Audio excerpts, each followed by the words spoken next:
Hello, welcome to Video Mania 2. I'm the man behind the counter, Duncan, and today we're going to talk about Under Siege from 1992. It stars Steven Seagal.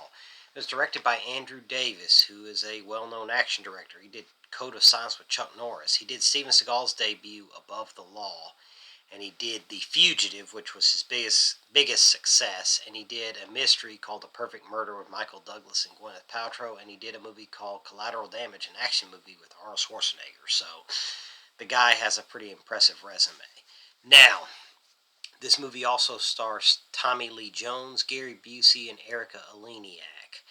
And this movie basically, like a critic described it, and that's how I used to describe it because it's a perfect description for it, Die Hard on a battleship. And Steven Seagal plays the ship's cook, Casey Ryback.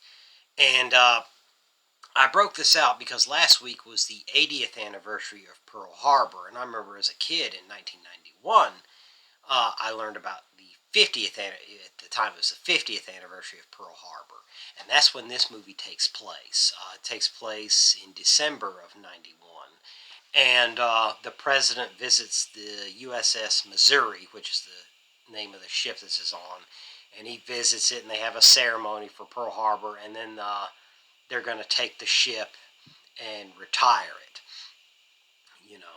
But what happens here is where all hell breaks loose is a band of mercenaries and some help from the inside. They take over the battleship and the Tomahawk missiles it has, so it's still a very dangerous battleship. So, anyway, the story starts out is, it's the captain's birthday, and he likes Casey Ryback, but Casey Ryback's the ship's cook, so he's making, some food for the captain, and but he stays below deck, so he doesn't meet the president or any of that. So he stays below with his crew, and anyway, he doesn't get along with the XO played by Gary Busey. He plays Commander Krill, and so Commander Krill's in on this takeover of the battleship, and a band comes in that's supposed to be the entertainment, and it's led by Tommy Lee Jones, and they take over the battleship, and it's all very well planned and orchestrated, and they came prepared, and they knew all the layout from, Commander Krill gave them the layout for it. So, and Erika Eleniak she was part of the entertainment, and she did not know what was going on. She was a Playboy magazine. She was featured in that. She was one of their Playmate of the Month in July of '89, I think it was. So anyway, she's part of the entertainment. She's going to pop out of the cake for the captain's birthday, but she takes some pills for motion sickness and took too many, and she ends up passing out in the cake, and she doesn't show up till later. After all hell broke loose, and she's stuck with Casey Ryback. But Casey Ryback, because he butted heads with the commander, they got tired of dealing with him, and Commander Krill locked him in a meat locker, and then they forgot about him. So they took over the ship, and then they get radioed in. They're like, you forgot about the cook. And they're like, okay, send a couple of professionals down to deal with him. Little do they know, Casey Ryback wasn't always a cook. He was once a Navy SEAL.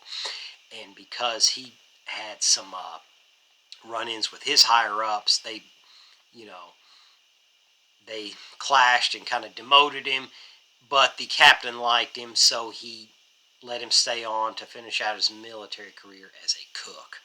So, Casey Ryback starts to really take over and starts to use his skills to take back the ship. And that's kind of the gimmick. They're like, it's just a cook. No, not exactly. Steven Seagal here, his earlier movies were more martial arts movies with very modest budgets. Under Siege is a pretty big budget movie, it had all the bells and whistles here, all kinds of cool stuff. So it's quite a production.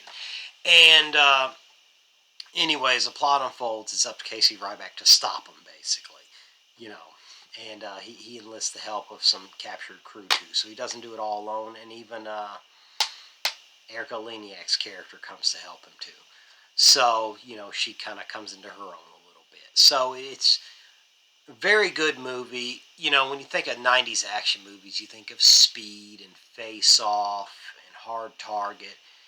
and The Rock, stuff like that. But you can't forget about Under Siege. It's definitely in there too. It is an all-time great '90s action movie, and Steven Seagal still uses Aikido here, but this was his most mainstream movie and probably his most successful movie too. And some argue it is his best, and it is definitely among his best in my opinion. But great movie. If you're a fan of '90s action, I'm sure you're familiar with it. Or if you're, you know, a younger generation learning about '90s action movies, you got to see this one. Now, I have heard, actually, I read an article saying that Warner Brothers is looking to reboot it for HBO Max, and I am against this completely. I don't think it will be very good because remakes of '90s action so far have not been good, and I think that will happen here. I just don't have much faith in it, and I have no interest in it. I think this was perfect the way it was, and it's a great snapshot into the '90s action genre. So, anyway, that's all I have today. Um, Let me know your thoughts in the comments about the movie. What do you think about it being remade? Who do you think should play Casey Ryback, even though I just don't think it should happen. But any of those, let me know in the comments. Don't forget to like and subscribe. I'd really appreciate it. And take care till next time.